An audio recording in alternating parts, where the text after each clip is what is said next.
Governor గారు ఈ సభలను ఉద్దేశించి ప్రసంగిస్తారు అధ్యక్ష.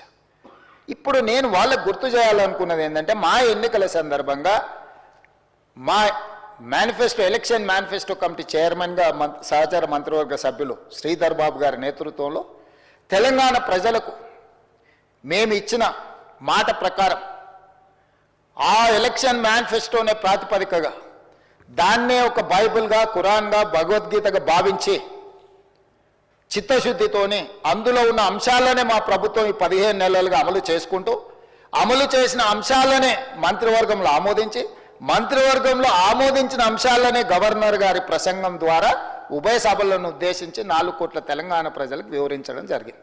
ఇప్పుడు నేను మిమ్మల్ని అడుగుతున్నా అధ్యక్ష, తమరి ద్వారా వాళ్ళని అడగదలుచుకున్నా. నేను ఇది ఒక ప్రాతిపదిక, దీనికి ఒక చట్టబద్ధత ఉంది. మరి మేము మా పార్టీ ప్రజల దగ్గరికి వెళ్ళి ప్రజల యొక్క మన్ననలు పొంది ప్రభుత్వాన్ని ఏర్పాటు చేసిన ప్రభుత్వం తీసుకున్న నిర్ణయాలను గవర్నర్ ప్రసంగంలో మేము పొందుపరిస్తే దాన్ని తప్పుబట్టి అవహేళన చేసి ఇది కాంగ్రెస్ పార్టీ విధానం లాగానే ఉంది అట్లెట్లుంటుంది అంటారు ఏంది అధ్యక్ష? గవర్నర్ గారి ప్రసంగం కాంగ్రెస్ విధానాలకు వ్యతిరేకంగా ఉండదు అధ్యక్ష. ఈ ప్రభుత్వమే కాంగ్రెస్ ప్రభుత్వం, ఇది ప్రజా ప్రభుత్వం, ప్రజా పాలన అధ్యక్ష. మా విధానము, మా ఆలోచనను మేం ప్రజలకు చేసిన పనులను మాత్రమే గవర్నర్ గారి ప్రసంగంలో పొందుపరుస్తాము. ఈ మాత్రం అవగాహన లేని వాళ్ళు 10 సంవత్సరాలు మేము మంత్రులుగా పనిచేసినామని చెప్పుకోవడానికి వాళ్ళకి అర్హత ఉందా అని నేను అడుగుతున్నా అధ్యక్ష. 10 సంవత్సరాలు వాళ్ళు ప్రభుత్వం నడిపినప్పుడు ఆనాటి గవర్నర్ ప్రసంగాలు, ఆనాటి మంత్రివర్గ ఆమోదం లేకుంటేనే గవర్నర్ గారు సొంతంగా ప్రసంగించిందా అధ్యక్ష? వాళ్ళ గవర్నర్ వ్యవస్థ మీద నమ్మకం లేకపోవచ్చు, మహిళల పట్ల గౌరవం లేకపోవచ్చు. ఆనాటి గవర్నర్ గారిని వారు కించపరిచిండ్రు, అవమానపరిచిండ్రు, అసహ్యకరమైన భాషలో తిట్టిండ్రు అధ్యక్ష. ఇట్లాంటి సాంప్రదాయాలకు కాంగ్రెస్ పార్టీ వ్యతిరేకం, మా ప్రభుత్వం వ్యతిరేకం అధ్యక్ష. మేము ఇట్లాంటి తప్పులు చేయం. గవర్నర్ వ్యవస్థను గౌరవించే బాధ్యత మాది. మనం రాసుకున్న రాజ్యాంగం అధ్యక్ష, ఇది మనం తెచ్చుకున్న రాజ్యాంగం అధ్యక్ష.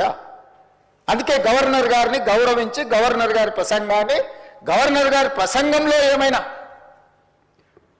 ప్రజలకు ఇంకా మేలు చేయడానికి ఏమైనా మీరు సూచనలు చేయాలి అనుకుంటే వాటి సూచనలు చేస్తే తప్పకుండా ప్రభుత్వం రేపు బడ్జెట్లో ప్రవేశపెట్టబోయే బడ్జెట్లో ఉప ముఖ్యమంత్రి గారు ఆ అంశాలను కూడా చర్చకు తీసుకొని వాటిని అందులో పొందుపరిచి ముందుకు వెళ్తాం అధ్యక్ష. కానీ ఈరోజు వాళ్ళు ఇట్లా మాట్లాడాల్సిందంతా మాట్లాడతాం, ఎవరు మాట్లాడినా అడ్డుకుంటాం, ఆ తర్వాత మేము వెళ్ళిపోతాం. ఖాళీగా ఉన్నది కదా అధ్యక్ష. మన పార్లమెంట్ ఎలక్షన్లు ఇదే జరిగింది కదా అధ్యక్ష. నేనేం చెప్పినా సున్నా అవుతుంది, గుండు సున్నా అవుతుంది అని చెప్పిన కదా అధ్యక్ష. ఇట్లనే వివరిస్తే రేపు శాసనసభలు కూడా గుండు సున్నా అవుతుంది అధ్యక్ష. అదేవిధంగా అధ్యక్ష, ప్రజల సంక్షేమం, ప్రజా శ్రేయస్సు కోసం మేము పరితపిస్తూ ఉన్నది ఉన్నట్టుగా కళ్ళకు కట్టినట్టుగా చెప్పాలనేది నా తాపత్రయం అధ్యక్ష. అబద్ధాల ప్రాతిపదికన ప్రజల్ని మభ్యపెట్టి ప్రతిపక్షాలను లేకపోతే వాళ్ళ మీద ఆధిపత్యం చెలాయించి వాళ్ళ గొంతు నొక్కి ప్రభుత్వాన్ని మేము నడపాలని అనుకుంటలేము అధ్యక్ష. అందుకే తెలంగాణ రాష్ట్రం దేశంలోనే సమున్నతంగా అన్ని రంగాలలో నిలబెట్టాలనే తాపత్రయంలో మా మంత్రివర్గ సహచరులు, తమరు, ఈ వ్యవస్థలన్నీ కూడా మా ప్రభుత్వ అధికారులు కూడా సంపూర్ణంగా సహకరించబట్టి చాలా విజయాలు సాధించినాం. ఇంకా సాధించాల్సినవి ఉన్నాయి. ఈ అంశాలకు సంబంధించి ఈరోజు మనం చర్చించుకుంటున్నాం.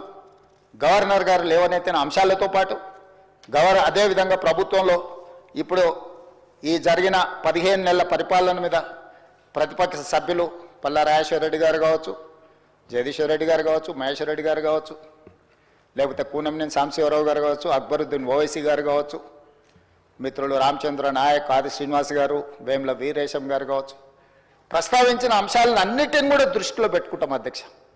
ఎందుకంటే ప్రజల శ్రేయస్సు కోసం, ప్రజలకు మేలు జరగాలన్నదే మా ఆలోచన. కాబట్టి ఎవరు ఏమాత్రం తెలంగాణ సమాజానికి ఉపయోగపడే సూచనలు చేసినా వాటన్నిటినీ తీసుకోవడానికి మాకు ఎలాంటి అభ్యంతరం లేదు అధ్యక్ష. ఈ తెలంగాణ ఏళ్ళకేళ్లకు పోరాడిన తెలంగాణ చరిత్ర అధ్యక్ష. అణిచివేతను, అహంకారాన్ని ధిక్కరించి ఎదిరించే ఉద్యమ పునాదులున్న ప్రాంతం తెలంగాణ ప్రాంతం అధ్యక్ష. 10 ఏళ్ల విధ్వంసం, నియంతృత్వ పోకడల నుంచి తెలంగాణలో 4 కోట్ల మంది ప్రజలు మార్పును కోరుకొని ఈరోజు ఈ ప్రభుత్వాన్ని ఏర్పాటు చేయడం అధ్యక్ష. అందుకే ఈరోజు మేము ఇక్కడ ఉన్నాం అధ్యక్ష. ప్రజలు మార్పు కోరుకున్నారు, ప్రజాస్వామిక విలువలను పెంపొందించాలని ప్రజలు ఆశించారు. అందుకే ఈరోజు మేము ఇక్కడ నించొని ఈ ప్రభుత్వాన్ని ప్రజల కోసం నడిపిస్తున్నాం అధ్యక్ష. అందుకే అధ్యక్ష, తెలంగాణ రాష్ట్రంలో మా ప్రభుత్వం ఏర్పడిన తర్వాత ముఖ్యంగా రైతుల కోసం, మహిళల కోసం, యువత కోసం, విద్యార్థుల కోసం, నిరుద్యోగ యువకుల కోసం, వీళ్ళందరి కోసం తెలంగాణ రాష్ట్రం యొక్క అభివృద్ధి, తెలంగాణ రాష్ట్ర బ్రాండ్ ఇమేజ్, తెలంగాణ రాష్ట్రాన్ని ప్రపంచ దేశాలతోనే పోటీ పడే విధంగా ఈరోజు పెట్టుబడులను తేవడమే కాకుండా ఈరోజు సంక్షేమము, అభివృద్ధి, పారదర్శక పరిపాలనను తీసుకురావాలన్న తాపత్రయం, ఆలోచన, కృషి ఈ 15 నెలల్లో మేము ఏదైతే చేసినామో వాటికి సంబంధించిన వివరాలను గవర్నర్ గారు ప్రసంగంలో పెట్టినాం. దానికి సంబంధించిన కొన్ని విషయాలను కూడా తమ ద్వారా ఈరోజు తెలంగాణ ప్రజలకు నేను వివరించదలుచుకున్నాను అధ్యక్ష. ముఖ్యంగా వ్యవసాయం అధ్యక్ష. తెలంగాణ ప్రజలు 70% పైగా వ్యవసాయం మీద ఆధారపడ్డ కుటుంబాలు అధ్యక్ష. తెలంగాణ ప్రాంతానికి ఒక గొప్ప చరిత్ర ఉన్నది.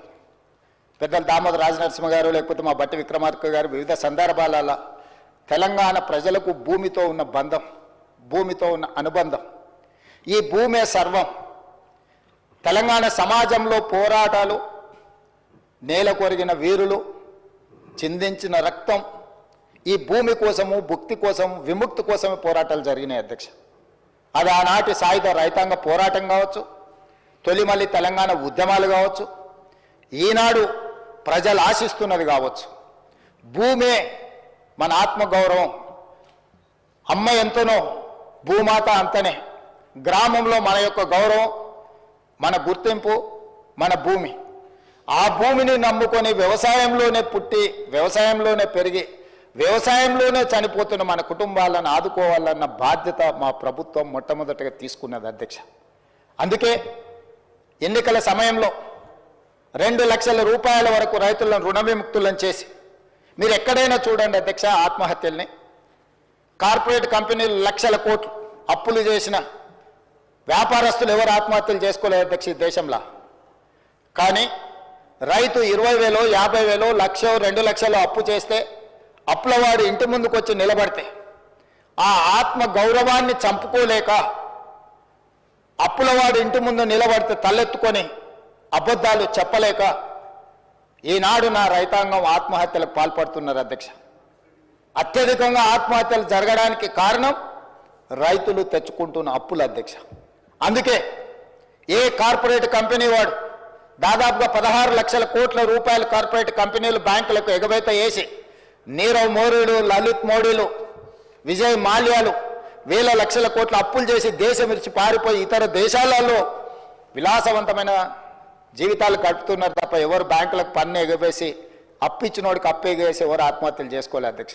కానీ నా గ్రామీణ ప్రాంతాలలో, తండాలలో, గూడాలలో, మారుమూల పల్లెల్లో ఉన్న రైతాంగం వేల రూపాయల అప్పులు చేస్తే కూడా అప్పులవాడు ఇంటి ముందుకు వస్తే కుటుంబ సభ్యుల ముందు, కట్టుకున్న భార్య ముందు, తమ పిల్లల ముందు అవమానాన్ని భరించలేక ఆత్మహత్యలు చేసుకుంటున్నారు. కాబట్టే మొట్టమొదట మా ప్రభుత్వం ఏర్పడ్డ తర్వాత రైతులకు రుణమాఫీ చెయ్యాలి, రుణ విముక్తులను చేయాలి, ఆత్మగౌరవంతో నా రైతాంగం బ్రతకాలి అన్న ఆలోచనతోటి 2 లక్షల రూపాయల వరకు రుణమాఫీ చేస్తామని ఏ ఎన్నికల మేనిఫెస్టోలో మాట ఇచ్చినామో మాట ప్రకారం 25,35,000 మంది రైతులకు 20,616 కోట్ల రూపాయల 89 లక్షలు, దాదాపుగా 20,617 కోట్ల రూపాయలు రైతు రుణమాఫీ చేసిన చరిత్ర మా ప్రభుత్వానిది, ఈ మంత్రివర్గాన్ని అని చెప్పి నేను ఈ సందర్భంగా చెప్పదలుచుకున్నాను అధ్యక్ష. ఈ దేశ చరిత్రలోనే ఏ ప్రభుత్వం కూడా మొదటి సంవత్సరంలో ఉన్న అన్ని రాష్ట్రాలు కావచ్చు, కేంద్ర ప్రభుత్వం కావచ్చు, కేంద్ర ప్రభుత్వం కూడా ఏ ఒక్క రాష్ట్రానికి 20,617 కోట్ల రూపాయలు మొదటి 10 నెలల్లో చేసిన చరిత్ర లేదు. ఇది చరిత్రలో శాశ్వతంగా నిలిచిపోయే ఒక గొప్ప సందర్భము.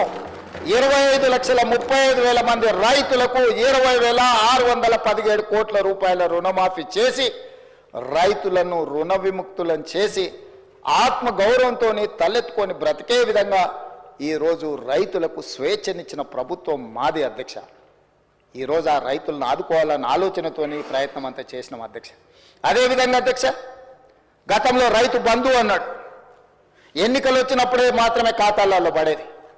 కానీ ఈసారి 2023 ఎన్నికల సందర్భంగా ఆనాటి ప్రభుత్వం ఔటర్ రింగ్ రోడ్డును అమ్మేసి, కోకపేట్ల భూములను అమ్మేసి, ఉన్నాయని ఊడ్చుకొని తీసుకొని పోయి రైతులకు రైతు బంధు పథకాన్ని అమలు చేయకుండా ఎన్నికల కోడ్ను అడ్డం పెట్టుకొని తప్పించుకుంటే మా ప్రభుత్వం వచ్చిన మొదటి 3 నెలల్లోనే తమరికి తెలుసు అధ్యక్ష, 7,625 కోట్ల రూపాయలు రైతు భరోసా పథకం కింద ఆ ప్రభుత్వం ఎగవేసిన రైతు భరోసా పథకాన్ని మన ప్రభుత్వం ఈరోజు అమలు చేసి మొదటి 3 నెలల్లోనే వాళ్ళ ఖాతాలు వేసింది అధ్యక్ష. అదే కాదు, ఆనాటి ప్రభుత్వం రైతు బంధు కింద సంవత్సరానికి 10,000 ఇస్తే 10,000 సరిపోదు, దీన్ని 12,000కు పెంచాలి అని రైతు భరోసా పథకాన్ని సంవత్సరానికి 12,000 చొప్పున పథకాన్ని ప్రారంభించి ఈరోజు వాళ్ళ ఖాతాలో నగదు పడతా ఉన్నది అధ్యక్ష. మార్చి 31 లోపల మొత్తంగా వాళ్ళ ఖాతాలు వేయాలనుకున్నాం అధ్యక్ష.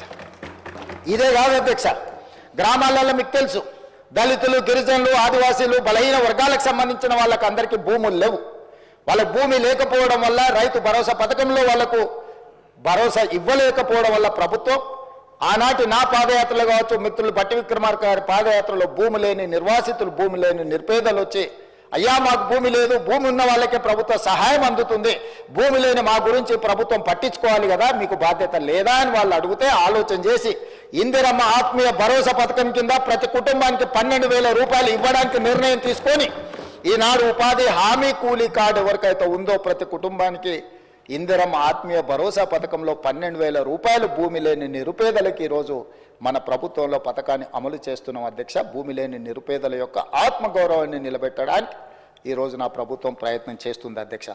అదేవిధంగా అధ్యక్ష, ఒకనాడు మీకు తెలుసు, ఆనాటి ప్రభుత్వం కేంద్ర ప్రభుత్వంతో కిల్లి కజ్జాలు పెట్టుకొని ఫుడ్ కార్పొరేషన్ ఆఫ్ ఇండియా సేకరించే వడ్లను సేకరించకపోవడం, ఇవ్వాల్సిన బియ్యం ఇవ్వకపోవడం, మిల్లర్లతో కుమ్ముక్కై ఆనాటి సివిల్ సప్లైస్ మినిస్టర్ నుంచి ముఖ్యమంత్రి వరకు మిల్లర్ల ఒత్తిడికి లొంగి మిల్లర్లతో కుమ్ముక్కై ఆనాడు వడ్లు కొనకపోవడం, కేంద్రం కొంటలేదు కాబట్టి మేము కొనం, రాష్ట్ర ప్రభుత్వం వ్యాపార సంస్థ కాదు, మాకు నష్టాలు వచ్చినాయి, 100 కోట్ల రూపాయల నష్టాలను చూపించి వడ్లను కొనడమే ఆపేసి చివరికి ఆనాటి ముఖ్యమంత్రి గారు ఏమన్నారు అధ్యక్ష, ఊరేసుకుంటే ఊరేసుకున్నట్టే అన్నాడు అధ్యక్ష.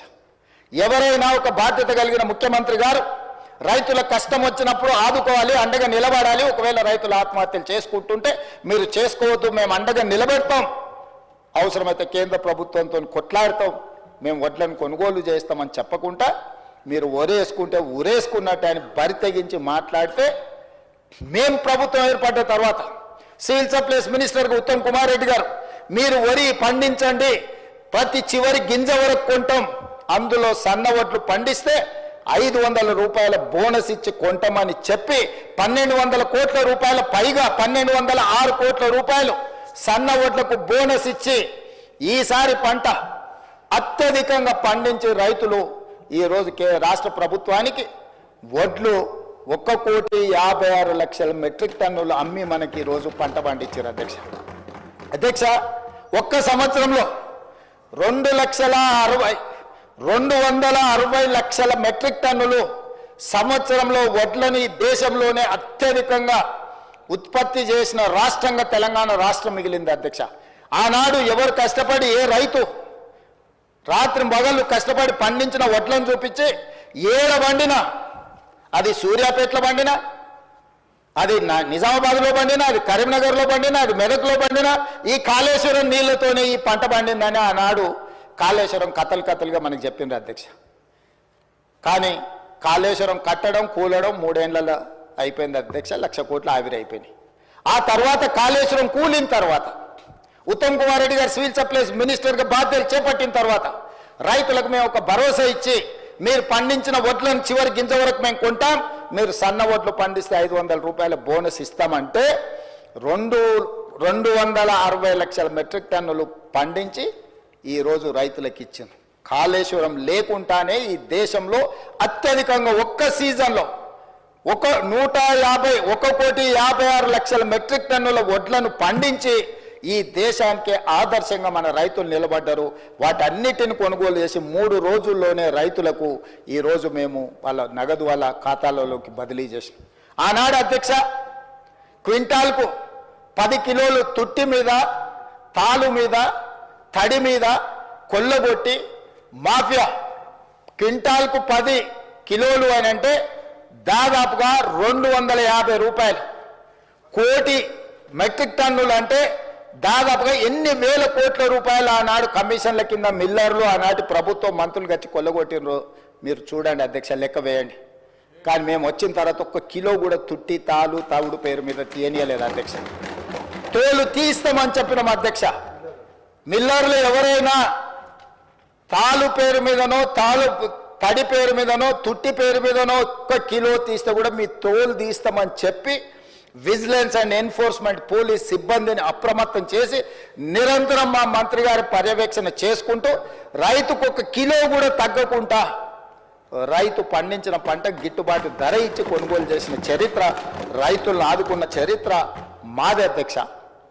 ఇదే కాదు అధ్యక్ష, రైతుల సమస్యలను పరిష్కరించడానికి శాశ్వతమైన ఒక వ్యవస్థ ఉండాలి అని గతంలో రైతుల సమస్యలను పట్టించుకున్న వాళ్ళే లేకపోవడం వల్ల రైతు కమిషన్ ఏర్పాటు చేసి వ్యవసాయం పట్ల చిత్తశుద్ధి నమ్మకం ఉన్న కోదండరెడ్డి గారిని మొట్టమొదటిసారి తెలంగాణ రాష్ట్రంలో విధానపరమైన నిర్ణయం తీసుకొని రైతు కమిషన్ వేసి దానికి వ్యవసాయము, రైతుల పట్ల సానుభూతి, రైతులను ఆదుకోవాలని ఆలోచన ఉన్న వాళ్ళను ఈరోజు కమిషన్ చైర్మన్గా మెంబర్స్కి వేసి ఈరోజు రైతుల సమస్యలను స్టడీ చేసి ప్రభుత్వం నిరంతరం ఒక ప్రక్రియ కింద మేము తీసుకొని ముందుకెళ్తున్నాం అధ్యక్ష.